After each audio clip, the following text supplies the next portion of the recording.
Hello everyone, আশা করি তোমরা সকলে ভালো আছো।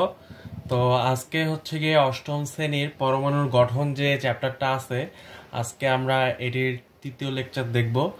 তো আজকে আমরা দেখব ইলেকট্রন বিন্যাস। আচ্ছা, তোমরা জানো যে পরমাণুর কেন্দ্রে হচ্ছে গিয়ে নিউক্লিয়াস অবস্থান করে, হ্যাঁ, আর এই নিউক্লিয়াসকে আবর্তন করে ঘুরে হচ্ছে গিয়ে ইলেকট্রন। তো এখন কথা হচ্ছে এই ইলেকট্রনগুলো কোন স্তরে কতটি থাকতে পারে সেটি হচ্ছে কি আজকে আমরা দেখব। আচ্ছা, ইলেকট্রনগুলো তোমার মেনটেন করে 2n² সূত্র, অর্থাৎ আমার যদি কক্ষপথ সংখ্যা হয় 1, তাহলে হচ্ছে গিয়ে কক্ষপথ নাম্বার 1 হলে তোমার সর্বোচ্চ ইলেকট্রন থাকতে পারে 2টি। আচ্ছা, যদি কক্ষপথ 2 হয় তাহলে n এর মান 2, মানে 2 দুগুণ 4 আর 4 দুগুণ 8। দ্যাট মিনস হচ্ছে গিয়ে তোমার তৃতীয় শক্তি স্তরে ইলেকট্রন থাকতে পারে সর্বোচ্চ 8টি। আচ্ছা, এভাবে তৃতীয় চতুর্থ স্তরে হচ্ছে গিয়ে ইলেকট্রন থাকতে পারে 18টি এবং 32টি। ফর এক্সাম্পল, আমরা জানি এর আগের লেকচারে আমরা দেখেছি যে লিথিয়ামের পারমাণবিক সংখ্যা 3। সো এজন্য তোমার লিথিয়ামের যে প্রথম স্তর আছে, এখানে দেখো সর্বোচ্চ ইলেকট্রন থাকতে পারবে কতটি? 2টি। এজন্য হচ্ছে গিয়ে 2টি ইলেকট্রন আমরা দিয়েছি। আচ্ছা, পরের স্তরে তাহলে 2টি গেলে 8 থেকে 1টি, এজন্য হচ্ছে 1। আচ্ছা, যদি হচ্ছে গিয়ে আমার 8 হয়, 8 আমরা জানি যে অক্সিজেনের পারমাণবিক সংখ্যা। তো অক্সিজেনের ক্ষেত্রে কি হবে? প্রথম স্তরে 2টি হবে এবং পরের স্তরে হবে 6টি। আচ্ছা, যদি সোডিয়াম আমাকে দিত, সোডিয়ামের পারমাণবিক সংখ্যা আমরা জানি 11। দ্যাট মিনস ইলেকট্রন বিন্যাসটা কিভাবে হতো? তোমার 2, 8 আর হচ্ছে 1। প্রথম স্তরে 2টি, তারপর 8টি, তারপর হচ্ছে 1টি।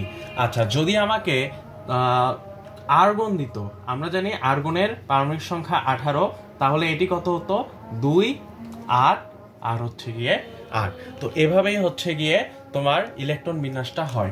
যেমন পটাশিয়ামের ক্ষেত্রে আমরা জানি পারমাণবিক সংখ্যা 19, তাহলে এটির ক্ষেত্রে কি হবে? 2, 8, 8 আর হচ্ছে গিয়ে 1। আচ্ছা, পটাশিয়ামের কেন 1? এটা হচ্ছে গিয়ে বা এরকম কেন ইলেকট্রন বিন্যাস হলো, এটি ব্যতিক্রমী। তোমরা যখন ক্লাস 9-এ উঠবা তখন হচ্ছে গিয়ে দেখতে পারবে। এবার আমাদেরকে বলতে পারে কি, এরকম একটা মৌল দিয়ে তোমাকে এখান থেকে প্রোটন, ইলেকট্রন এবং নিউট্রন সংখ্যা নির্ণয় করতে পারে। আচ্ছা, এখানে যেটা হয় আমরা সকলেই জানি এটা হচ্ছে সোডিয়ামের প্রতীক।